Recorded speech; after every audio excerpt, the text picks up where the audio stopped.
Picture this. You are a political party in Kerala.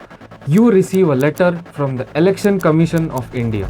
Not from a campaign, not from a political party, but from the Election Commission of India. The body that sits above everything, every party and every election in India. You open it and you read it. But there is something really strange. In the corner of that letter, there is a seal. Not the Election Commission seal, not a government watermark, but BJP seal. This is exactly what happened in Kerala in March 2026. The Election Commission went to every political party's office by handing this BJP sign. The moment it surfaced online, opposition leaders and journalists began sharing it. And the moment they shared it, Kerala police sent takedown orders to social media platforms. Posts were removed. Journalists received legal notices under the IT Act. So today, we are going to break down this entire story. How did a BJP seal end up on an election commission letter? How did every political party, the BJP, the CPI-M, the Congress actually say? Why did the police try to silence this conversation? And what does all of this tell us about the health of India's democracy right now? To understand this properly, we need to go back, not to 2026, but to 2019. On March 19, 2019, the Election Commission of India sent circular to all the parties across the country. The subject was straightforward. It was about guidelines for how political parties must publicly disclose the criminal antecedents of their candidates. Meaning, if someone contesting an election has a criminal case, the party must publish that information. Fast forward to 7 years. It is 2026. Kerala is heading into assembly elections. The BJP's Kerala unit approaches the Chief Electoral Officer's office. They want a clarification on those same 2019 guidelines. Perfectly routine. Parties do this all the time. As part of their request, they submit a photocopy of the original 2019 directive, their own copy, which carries the original stamp of the ruling party. That is how their office had stored it. Now here is where it goes wrong. The CEO's office receives this document. An official, an assistant section officer, takes this photocopy and redistributes it to all political parties as part of the requested clarification. Nobody checked it before it went out.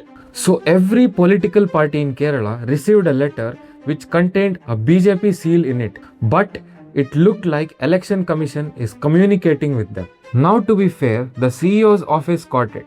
On March 21st, a formal withdrawal notice went out. The document was recalled. A corrective letter was sent to all parties, all district election officers, all returning officers. But here is the problem. 2 days later, on March 23rd, the CPI-M party posted the error letter on their X handle. Their message was sharp. Have all pretenses been dropped by the BJP? It is no secret that the same power center seems to control both the Election Commission of India and the BJP. Even then, at least maintain the courtesy of 2 separate desks. Within hours, it was everywhere.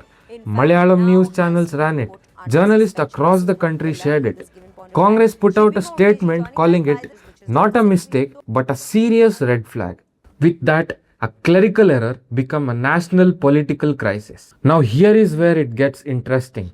This did not split into a 2-sided argument, but it became a 3 distinct positions, and each one is worth understanding. Let's start with the Election Commission of India. The Chief Electoral Officer, Dr. Ratan U. Kelkar, issued a formal clarification. He confirmed the sequence of events exactly as we just described. He called it purely a clerical error which was identified and rectified immediately. And he emphasized that the Election Commission maintains a rigorous system to ensure the electoral process remains free from external interference. Communication is withdrawn and the correct communication was sent to all the political parties with the updated guidelines of the Commission. He also announced consequences. The assistant section officer who was handling the file was suspended immediately. Days later, 2 more officials, the deputy CEO and a section officer, were relieved of election duty entirely and sent back to their parent departments. An assistant section officer in one of the sections. So we have taken immediate action to suspend this person pending inquiry. So the Election Commission's position is clear. Clerical error, already corrected before it went viral. Now the opposition's reading. Congress said a constitutional body carrying the BJP's mark raises serious questions about its neutrality and credibility. Their argument was not really about this one letter. It was about a pattern they believe they have been observing, that the Election Commission at the national level has, in their view, consistently made decisions that favor the ruling party. This incident for them was not the cause of their suspicion, it was confirming it. Mixed with party documents. The CPI-M that first flagged the issue in Kerala said this is not just an error but a serious institutional lapse. But here is where it gets more layered. The BJP that has the seal on that letter is also getting more furious. And their anger was directed to the Election Commission. BJP's Kerala State General Secretary S. Suresh asked a question nobody in the opposition was asking. How did the CEO's office official even obtain the BJP seal? And why, among hundreds of applications and documents submitted by multiple parties, was it specifically the BJP's document that got redistributed to everyone? The BJP filed a formal complaint with the Election Commission. They alleged that the EC in Kerala was functioning as a quote B team of CPI-M. They pointed to what they called suspicious appointments, officials from the Labour Department handed by a CPI-M minister placed as returning officers in key constituencies. Step back and look what we have here. The party that controls the central government is telling that the State Election Commission is working against them, both teams accusing the umpire in opposite directions. Now here is the part of the story that got way less attention in the media. After the letter went viral on X, Kerala police sent legal notice to all the social media platforms, directing them to remove all the social media posts that they have made. This included Technology Act of 2020 and the IT Notice Act of 2021. The stated reason: these posts were, in the police's words, blatantly insulting to the Election Commission and capable of harming public order and communal harmony. X complied. Users received notifications that their posts has been removed under the Indian law. Among those who received a notice from the police was a journalist from Uttar Pradesh, not Kerala, a completely different state. This journalist had shared the document on X with a comment that was actually supportive of the Election Commission. He still received a legal notice from Kerala police. Now let's be precise what is actually happening here. The IT Act gives law enforcement the power to direct platforms to remove content on grounds of public order, natural security and sovereignty. These are broad categories.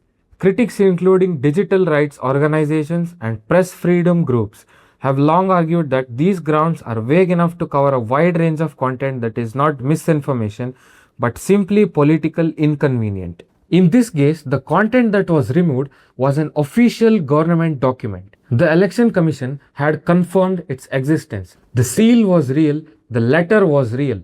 No one fabricated anything. The controversy was being debated in press conferences, in political party statements, and across newsrooms. And yet, its circulation online was treated as law enforcement matter. This puts a very uncomfortable question on the table. Where is the line between preventing the real misinformation, this is really needed during the elections, and using legal mechanisms to suppress legitimate scrutiny of a constitutional body? If a government institution makes a mistake, even a clerical one, do citizens, journalists and opposition parties have the right to share it publicly? And if the answer is yes, then under what circumstances can police direct that those posts be removed? These are not theoretical questions. They define the health of a democracy in the digital age. And this one incident, a seal, a letter, a viral post and a takedown order, puts all of them on the table at once. To truly feel this weight, you need to understand what Election Commission of India is built to be. Because there was a time, not ancient history, living memory when former commissioners themselves described the Election Commission as an institution left to quote the mercy of the God. It was a low-profile body. It watched elections happen. It announced results. It had almost no real power to enforce anything. And then one man changed everything. T.N. Seshan became Chief Election Commissioner in December 1990. Over the next 6 years, he turned the Election Commission into an institution that Indian politics genuinely feared. He enforced the model of code of conduct for the first time in India's history. He introduced the voter ID card. He suspended elections in Bihar and Punjab when he determined they could not be conducted freely and fairly.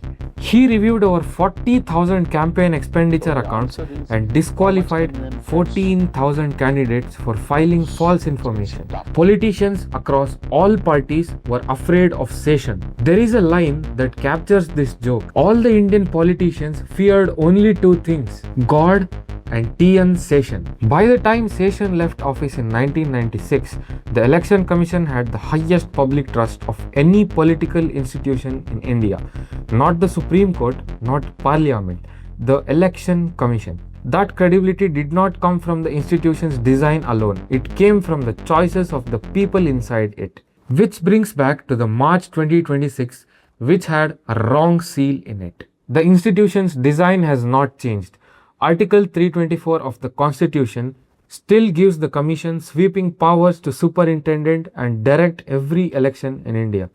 The legal framework is intact.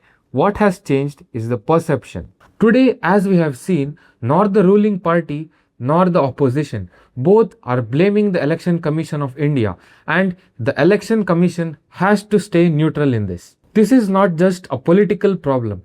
It is an institutional crisis. And the questions that follow from it are the questions that every citizen should ask the democracy. Who guards the guardians of our elections? How do we hold constitutional bodies without destroying them? And in an age where information moves faster than light, who decides what can be said and what cannot be for the institutions that are ruling us? I'm not going to tell you what to conclude from this. The Election Commission may well be exactly what it claims to be, an independent institution that made a clerical mistake, caught it and held people accountable. Or the concerns being raised across the entire political spectrum may point to something more structural. You have the facts now. You can weigh them. What I will say is this: the loudest warning sign in a democracy is not always a dramatic event.